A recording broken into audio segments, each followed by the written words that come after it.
Yung nanay ko noon, mahilig po talagang magsugal. Yung tipong pangkain na lang sana namin, itotong its niya yan. Ganoon kagaling ang nanay ko noon, ganoon ka the best. Ewan ko kung anong tama ng nanay ko sa sugal. Nagsimula lang kasi yun, nung iwan siya ng tatay namin. Gumuho ang mundo niya. At akala ko nga mamamatay na siya noon kasi talagang nag-alanganin po ang buhay niya. Pero dahil sa sugal, nabuhay ang nanay ko. Kaya nga hindi namin magawagawang patigilin ng mga kapatid ko sa sugal kasi baka mamaya magbigti na lang. Pero don't get me wrong po mabait naman po ang nanay ko. Huwarang po siyang ina. Pinalaki niya po kaming may takot sa Diyos. Pinag-aral, binihisan. Binigay ang mga pangangailangan namin. Kaso nung third year high school lang ako, graduating student na po ang ate ko. Iniwan naman po kami ng tatay ko. Ng babae ang gago at ang pinaka naapektuhan noon, ang nanay namin. Bago po ang lahat, magpapakilala po muna ako sa inyo. Ako po si Mika. Ang ate ko naman po ay si Maya at ang nanay ko naman po, si Marites. So yun na nga po. Kagaya ng sabi ko sa inyo, iniwan nga po kami ng tatay ko at halos mabaliw po ang nanay ko noon. Pero buti na lang talaga, merong sugala. Dahil yun ang bumuhay sa kanya. Mabuti na lang din po noon, nagsasideline po kami ng ate ko. Ako nagtitinda po ako ng mga kakanin, habang ang ate ko naman po, pinagsasabi niya po ang pag-aaral niya, pati ang pagko-call center agent. Maswerte ako, kasi kahit papaano tinutulungan ako ng ate ko sa gastusin ko sa pag-aaral ko. Habang yun na nga, si nanay, walang ibang ginawa kundi ang magsugala. Noong una, hinahayaan pa namin siyang mag-budget. Dumadating sa puntong wala na kaming nakakain dahil nga nauubos na lang sa pagsusugal niya. Kaya sa huli, binibigyan na lang namin siya ng allowance sa pagsusugal tapos kami nang bahala doon. Ang sabi namin ni ate noon, baka lilipas din ang panahon. Kapag naghilom na siguro ang sugat ni nanay, babalik na rin siya sa dati. Kaso po Sir Paul, lumipas po ng lumipas sa mga panahon. Si ate ko nakagraduate na, ako naman college na. Hindi pa rin po nawawala ang adiksyon ni nanay sa sugala. Sigurado akong nakamove on na siya noon kasi hindi niya na nga po nababanggit ang tatay ko. Mabait pa rin naman siya. Nagluluto, gumagawa ng gawaing bahay. Ginagawa ang responsibilidad niya sa bahay po namin. Pero pagtapos po noon, siguro mga hapon hanggang gabi o madaling araw, nandun po yan sa bahay pasugalan. Uuwi na lang po yan amoy sigarilyo na o kaya naman nakainom ng alak. Minsan panalo, minsan talo. Okay na lang din naman. Kaso, ang hindi namin lubos maisip na ate, grabe na talaga ang sobrang kaadikan ni nanay sa sugal. Kaya naman isang araw po noon, nagdesisyon kami ng ate ko na sundan po si nanay doon sa bahay pasugalan. Wala akong pasok noon habang si ate naman, day off din po. Si nanay gumagawa sa gawaing bahay, nagluto, naglaba. Pagkatapos ng hingi ng pera kay ate, Maya, pahingi naman ako ng 1,000. Budget ko na yun para sa 4 na araw. Papalaguin ko. Sige po nay, heto po. Pagkatapos nun, tuwang-tuwa si nanay na parang batang napagbigyan. Naligo siya at umalis ng bahay namin na tuwang-tuwa. Humalik pa nga si nanay sa amin. Pagkatapos ay nagpaalam. Hina ang hinihintay naming pagkakataon. Palihim naming sinundan si nanay. Siya nga pala, taga-Tondo po pala kami noon. Sa slums of Tondo ika nga nila. Magulo, masikip, mabaho, maingay. Pero masasaya ang mga tao roon. Hanggang sa maya-maya, nakarating kami sa iskinita ng Tondo na hindi na basta-basta masyadong napupuntahan.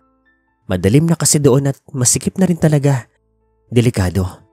Kami nga ng ate ko ay natatakot na kasi magaganda kami at pinagtitinginan kami ng mga tambay na mga adik doon. Pero sa ngalan ng nanay namin, tinapangan na lang namin ang aming loob. Maya-maya, Nagulat kami dahil nakakita kami ng isang malaking warehouse. Hindi yun ang tipikal na sugalan na pinupuntahan ng nanay ko. Kaya talagang takantaka kami ni ate. Pumasok po si nanay sa isang lumang warehouse po doon. May mga nagbabantay pa nga doon sa warehouse pero pinapasok naman siya. Mukhang kilala siya. Sa pagpasok niya, kami naman ni ate ang sumunod. Hindi kayo pwedeng pumasok. Bakit po? Hindi naman kayo miyembro eh. Malis na kayo. Magbibigay po kami ng pera. Heto po oh. Hindi nga sabi. Umalis kayo. Kung ayaw niyong malagay sa alanganin. Bago maggabi umalis na kayo baka mabiktima pa kayo ng mga adik dyan sa kanto. Natakot kami sa sinabi ng bantay. Malaki rin kasi itong tao. Nakakatakot siya.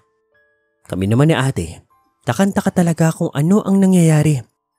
Kung ano ang pinasukan ng nanay namin. Umalis kami doon sa iskinita na iyon. Nagpunta kami doon sa matao, doon sa mas ligtas. Naghintay lang kami doon. Gustuhin man namin magtanong-tanong, hindi namin magawa. Kasi natatakot din kami. Baka mamaya may kung ano nang mangyari sa amin. Siguro mga pasado 7:00 po ng gabi. Nakatambay pa rin kami ni ate doon sa may karinderya doon. Nang maya-maya, bigla kaming nakarinig ng maraming wangwang. Mga pulis. Napakaraming pulis ang nagbabaan sa kani-kanilang mga sasakyan. At alam nyo ba, ang pinuntahan po nila ay yung iskinita papunta doon sa lumang warehouse sa may tundo. Wala naman pong nangyaring putukan. Pero maya-maya po, nagulat na lamang kami ng ate ko nang marami na po silang bitbit na mga tao at isa na po doon ang nanay namin. Nay, ano pong nangyayari? Mamang pulis, bakit niyo po hinuhuli ang nanay ko? Bitawan niyo kami. Sumasamba lang naman kami ha. Bitawan niyo kami.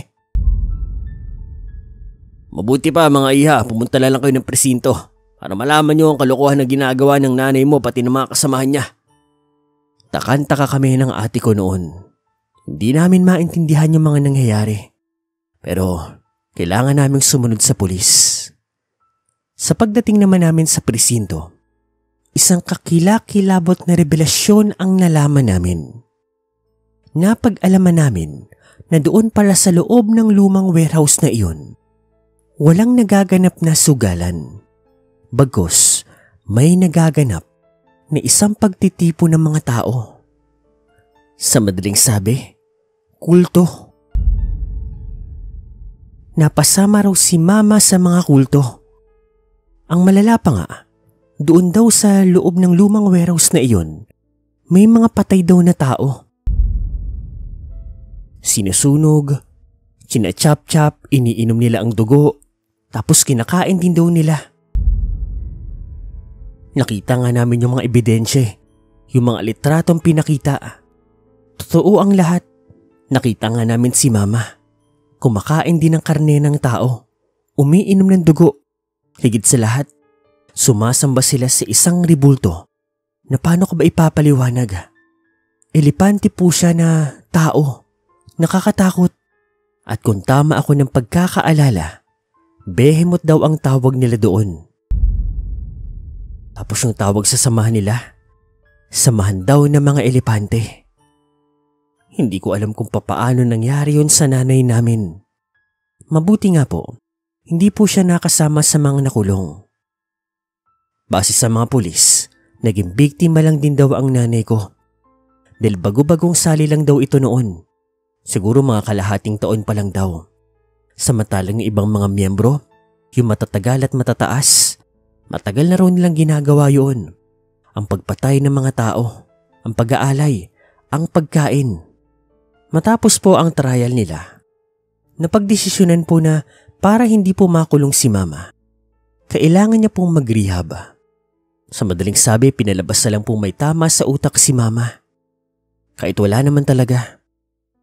Inamin din kasi ni mama noon sa amin na talagang nagkamali siya. Akala niya raw kasi ang pagsali doon sa mga samahan na iyon ang makapagpapaalis ng sakit na ginawa ng tatay namin. Hindi pa pala totally na nakaka-move on si mama noon. Yung nangyaring na iyon ay para bang blessing. Kasi narehab po si mama. Naging mas malapit po sa Diyos at makalipas pong ilang taon, nakalabas din po siya doon na bagong-bago na.